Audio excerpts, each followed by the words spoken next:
Hello friends, Dhamu's kitchen and blog પર તમારું સ્વાગત છે. નથી દૂધ બાળવાનું કે નથી માવો ઉમેરવાનો, એવી એકદમ સરળ રસોઈ શીખતી વ્યક્તિ પણ પરફેક્ટ બનાવી શકે એવી નવા સ્વાદની મીઠાઈ તો તહેવારમાં આપણે ઘરે જ બનાવવાની હોય અને ખાસ કરીને રક્ષાબંધન ભાઈ બહેનના પ્રેમનું પ્રતીક છે. તો આજની મીઠાઈ એના માટે પરફેક્ટ છે, કેમ કે હાથની મીઠાઈનો તો સ્વાદ જ ઓર હોય છે. બનાવવા માટે સૌથી પહેલા આપણે અહીંયા 1 કટોરી જેટલી બદામ લઈશું. ત્યાર પછી એ બદામને આપણે એક મિક્સિંગ બાઉલમાં ટ્રાન્સફર કરી દઈએ. હવે અંદાજે 1 ગ્લાસ જેટલું હુંફાળું ગરમ પાણી ઉમેરીશું. માત્ર થોડું ઘણું હુંફાળું પાણી ઉમેરવાથી 10 મિનિટની અંદર જ આ જે બદામ છે એની ઉપરની છાલ એકદમ સરસ સોફ્ટ થઈ જશે અને સાથે સાથે બદામ પણ સરસ રીતે સોફ્ટ થઈ જશે.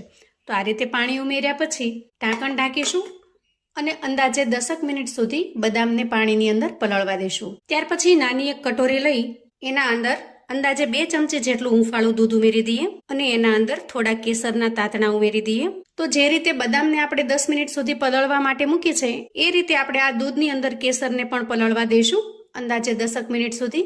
અંદાજે 10 થી 15 મિનિટ પછી જુઓ કેસરનો એકદમ સરસ મજાનો યલોઇશ કલર છે એ દૂધની અંદર આવી ગયો છે અને ત્યાર પછી આપણે બદામને ચેક કરીશું.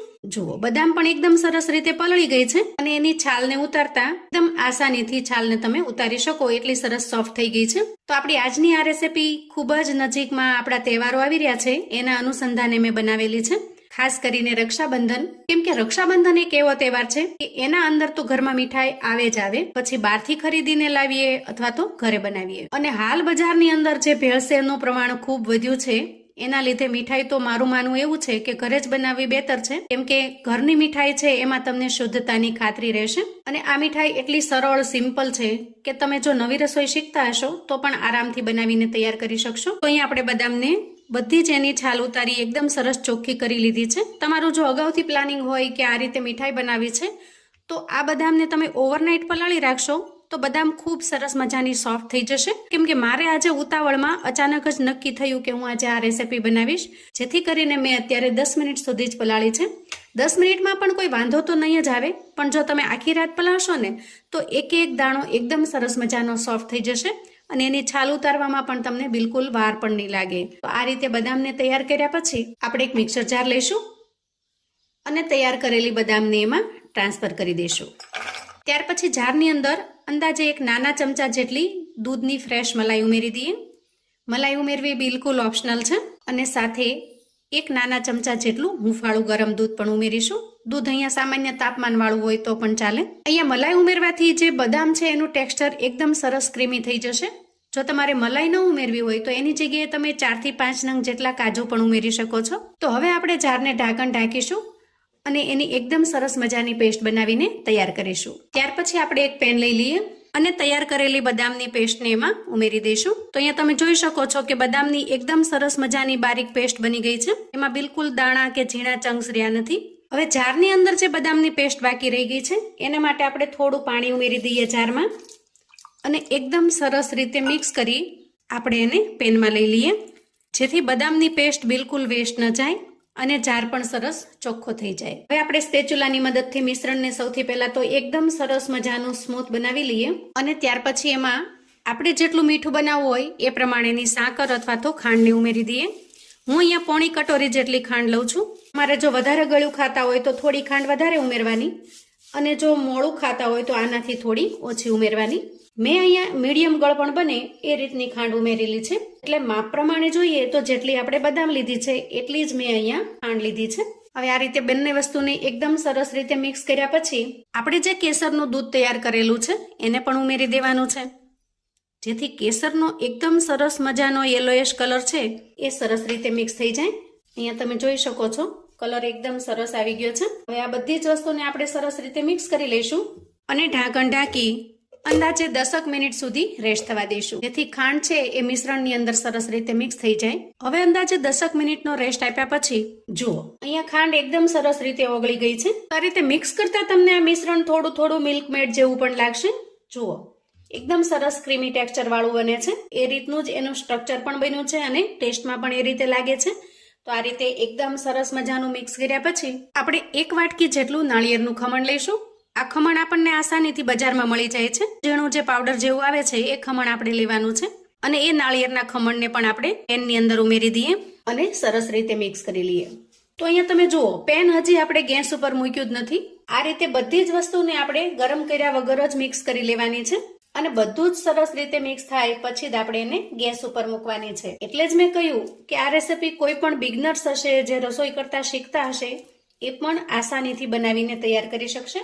કેમ કે આમાં બળવાની ચોંટવાની બિલકુલ ચિંતા પણ નથી. પહેલા મિક્સ કરવાનું પછી જ ગરમ કરવાનું છે. તો અહીંયા નાળિયેરનું ખમણ પણ એકદમ સરસ રીતે મિક્સ થઈ ગયું છે અને હવે આપણે એમાં પોણી વાટકી જેટલો મિલ્ક પાવડર ઉમેરીશું. તો મોટે ભાગે હું હંમેશા મિલ્ક પાવડર આ જ કંપનીનો વાપરું છું.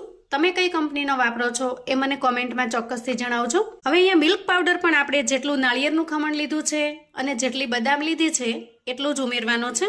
તો તૈયાર થયેલા મિશ્રણની અંદર હવે મિલ્ક પાવડર ઉમેરી દઈએ અને સરસ રીતે મિક્સ કરી લઈએ.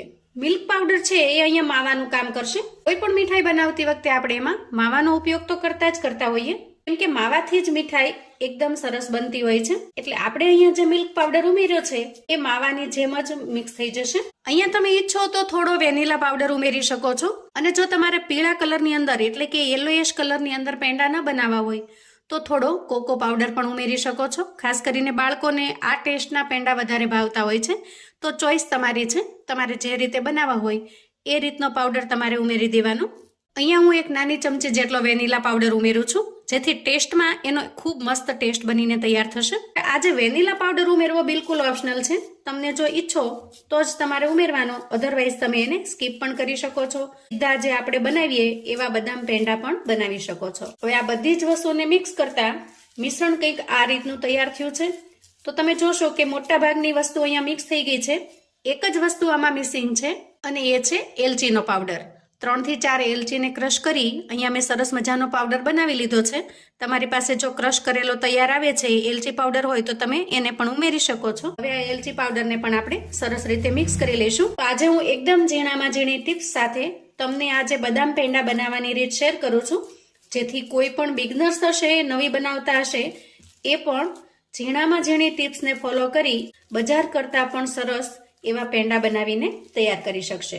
હવે આપણે ગેસ ઓન કરીશું અને ગેસ ઉપર કડાઈ મૂકીશું. હવે આ સમયે આપણે 1 ચમચી જેટલું ઘી ઉમેરવાનું છે. મેં થોડું વધારે લીધું છે 1 ચમચી કરતા, કેમ કે પેંડાની અંદર ઘીનો ટેસ્ટ ખૂબ સરસ આવશે, વળી ચમકવાળા પણ બનશે. અહીંયા આપણે જે વેનીલા પાવડર ઉમેર્યો છે એની જગ્યાએ તમે થોડો વેનીલા એસન્સ પણ ઉમેરી શકો છો અથવા તો કેવડા એસન્સ પણ ઉમેરી શકો છો. એ બંનેનો ટેસ્ટ આના અંદર ખૂબ જ સરસ લાગશે. અને આમાંથી કશું જ ન ઉમેરવું હોય તો આપણે એલચી પાવડર તો સરસ મજાનો ઉમેરેલો જ છે, તો એનો ટેસ્ટ પણ ખૂબ સરસ આવશે અને સુગંધ પણ સરસ આવશે. તો તમારી પાસે ઘરમાં જે વસ્તુ અવેલેબલ હોય એનાથી જ તમારે બનાવવાની છે. વધારાના કોઈ બહારના ખર્ચ કરવાની જરૂર નહીં પડે. અહીંયા મિશ્રણને આપણે આ રીતે સતત ચલાવતું જવાનું છે, જેથી તળિયે નીચે ચોંટી ન જાય. અહીંયા જોશું તો મિશ્રણ હજી થોડું મને ઢીલું લાગે છે.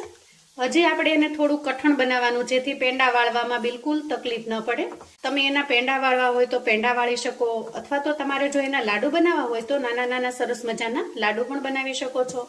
અને જો એમાંથી કશું ન બનાવવું હોય તો સરસ મજાની પ્લેટમાં અથવા તો કન્ટેનરમાં ઢાળી અને બરફી જેમ પણ બનાવી શકો છો. જુઓ, આ રીતે એક સાથે થવા લાગે, પેનને છોડવા લાગે, એ સમયે ગેસની ફ્લેમને આપણે બંધ કરી દેવાની છે. તો આ તૈયાર થયેલા મિશ્રણને આપણે થોડું ઠંડુ થવા દેવાનું છે. તો એના માટે આ રીતે કોઈ મોટી પ્લેટ લઈ લઈએ અને ત્યાર પછી આપણે એમાં તૈયાર થયેલા મિશ્રણને ઉમેરી દઈએ. હવે આપણું મિશ્રણ અહીંયા 70% જેવું ઠંડુ થાય એટલે તરત જ આપણે એમાંથી પેંડા વાળવાની તૈયારી કરી લેવાની છે. એકદમ વધારે પડતું ઠંડુ નહીં થવા દઈએ. હવે એક સરખા લોવા બનાવ્યા પછી બંને હાથને થોડા ઘીથી ગ્રીસ કરી લઈએ. એના અંદરથી એક પોષણ લઈ આ રીતે સરસ મજાનો શેપ આપી દઈએ અને ત્યાર પછી આંગળીની મદદથી પેંડાનો શેપ આપી દઈશું. તો એકદમ સરસ મજાના ટેસ્ટી એવા પેંડા બનીને તૈયાર થાય છે. તો મિત્રો, મારી આજની આ મહેનત જો તમને થોડી ઘણી પસંદ આવી હોય તો વિડીયોને એક લાઇક ચોક્કસથી કરજો. તમારા ફેમિલી, ફ્રેન્ડ્સ ને મિત્રોમાં પણ આ વિડીયો શેર કરજો. તો જુઓ, આ રીતે એકદમ પરફેક્ટ પેંડા બનાવીને તૈયાર કરી લીધા છે. આપણે થોડું ગાર્નિશિંગ કરીશું. એકદમ ટેસ્ટી, બજારના સ્વાદને પણ ભૂલી જાઓ એવા સરસ મજાના બદામ પેંડા બનીને તૈયાર થયા છે. તમે આને બદામ પેંડા અથવા તો વેનીલા પેંડા પણ કહી શકો છો. અહીંયા હું તમને એનું ટેક્સચર પણ બતાવી દઉં. જુઓ, એકદમ સરસ માવેદાર. ખરેખર આના પાસે બજારની મીઠાઈ પણ પાછી પડી જાય એવા સરસ ટેસ્ટી બને છે.